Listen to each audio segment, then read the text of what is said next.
Good morning to all of you. Myself Madhul Trivedi. Now we will discuss about science and technology. आज से हम science and technology start कर रहे हैं. Polity, environment और ethics, इनके लेक्चर्स मैं आपको प्रोवाइड करता रहूँगा. और हम स्टार्ट करते हैं साइंस एंड टेक्नोलॉजी. तो साइंस एंड टेक्नोलॉजी के बारे में आज थोड़ा सा हम ये डिस्कशन कर लेते हैं कि इसका एग्ज़ाम पैटर्न क्या है. तो साइंस एंड टेक्नोलॉजी में क्या पैटर्न है वो हम डिस्कस करते हैं. अगर हम प्रीलिम्स और मेंस दोनों के हिसाब से इम्पोर्टेंस देखें किसकी, साइंस एंड टेक्नोलॉजी की, तो दोनों के हिसाब से क्या है, इम्पोर्टेंस काफ़ी है प्रीलिम्स में भी और मेंस में भी.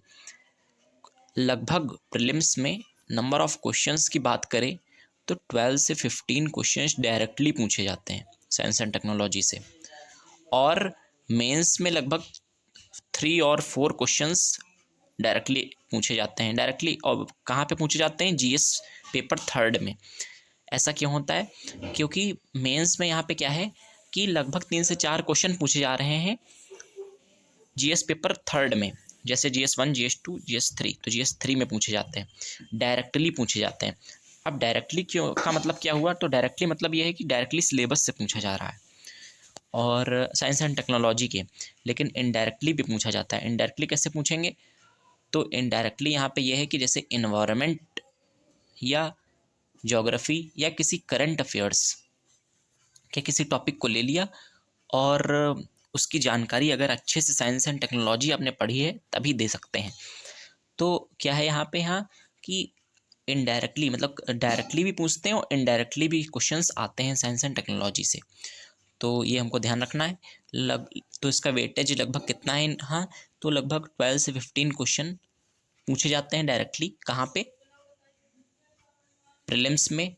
और लगभग मेंस में जो पूछे जाते हैं वो 3 से 4 क्वेश्चन पूछे जाते हैं जीएस थर्ड में. और इनडायरेक्टली पूछते रहते हैं, जैसे कि करंट अफेयर्स के से रिलेटेड क्वेश्चन पूछे साइंस एंड टेक्नोलॉजी में, या इन्वायरमेंट या ज्योग्राफी से रिलेटेड पूछे. ज्योग्राफी में भी फिजिकल ज्योग्राफी जो पार्ट है उससे रिलेटेड क्वेश्चन पूछे जाते हैं साइंस एंड टेक्नोलॉजी से. तो इनडायरेक्टली भी पूछे जाते हैं क्वेश्चंस और डायरेक्टली भी.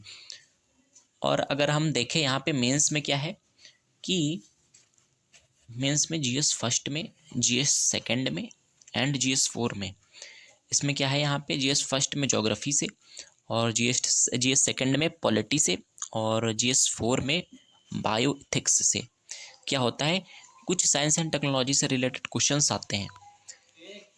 तो ये वेटेज है किसका, ये वेटेज है किसका, क्वेश्चंस का, साइंस एंड टेक्नोलॉजी का. तो ये हमने थोड़ा बहुत एग्जाम में क्वेश्चंस पूछे कैसे जाते हैं ये हमने डिस्कशन किया कि लगभग 12 से 15 क्वेश्चन आएंगे डायरेक्टली. 3 और 4 क्वेश्चंस क्या होगा यहाँ पे पूछे जाएंगे जीएस पेपर थर्ड में. मेंस में लिखने होंगे आंसर राइटिंग. और इनडायरेक्टली क्वेश्चंस जैसे कि करंट अफेयर्स में आ सकते हैं. साइंस एंड टेक्नोलॉजी अगर नहीं पढ़ी है तो उन क्वेश्चन को आप डील नहीं कर पाएंगे, भले ही वो करंट अफेयर्स से हैं. क्यों, क्योंकि इंपॉर्टेंस होती है. फिर क्या होता है मेंस में, ज्योग्राफी में, पॉलिटी में, इथिक्स में, इन सब में भी साइंस एंड टेक्नोलॉजी यूज़फुल है. तो हमारे लिए काफ़ी सब्जेक्ट ये यूज़फुल हो जाता है. इसका वेटेज है एग्ज़ाम में. और सिलेबस की अगर हम यहाँ पे बात करें तो सिलेबस में अगर मेंस के पर्सपेक्टिव से देखें तो क्या होता है कि nano technology, robotics, space technology, IT, computer and IT computers, फिर nuclear technology, defence technology, health and medicine, ये मेंस में पूछे जाते हैं टॉपिक्स. और प्रीलिम्स में क्या पूछा जाता है, तो प्रीलिम्स में जनरल साइंस पूछी जाती है, जैसे कि फिजिक्स, केमिस्ट्री, बायो, और थोड़े बहुत बेसिक कॉन्सेप्ट रहते हैं for the application technology.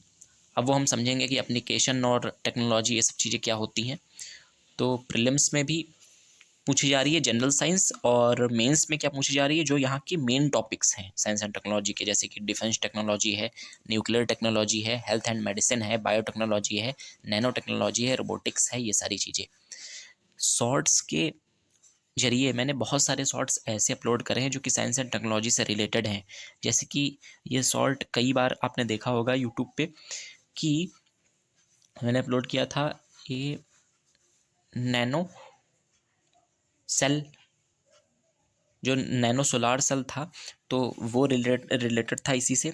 Robot से रिलेटेड कई सारी चीज़ें हमने लगभग 1 से 2 शॉर्ट्स पढ़े होंगे, तो वो भी रोबोटिक्स से रिलेटेड थे। और नैनो टेक्नोलॉजी से अगर हम बात करें तो जैसे कि हमने 1-2 शॉर्ट अपलोड किए थे, जैसे कि गोल्डन राइस है, तो गोल्डन राइस इससे रिलेटेड 1-2 शॉर्ट्स होंगे। तो ये सारी चीज़ें आप इसमें पढ़ेंगे। अब अभी तक की मैंने शॉर्ट्स के ज़रिए इन्हें अपलोड किया, लेकिन अब यहाँ पे हम प्रॉपर लेक्चर अटेंड करेंगे साइंस एंड टेक्नोलॉजी के। तो आज तो सिलेबस और हमने पैटर्न क्या रहता है क्वेश्चन का साइंस एंड टेक्नोलॉजी का, ये हमने डिस्कस किया। Thank you.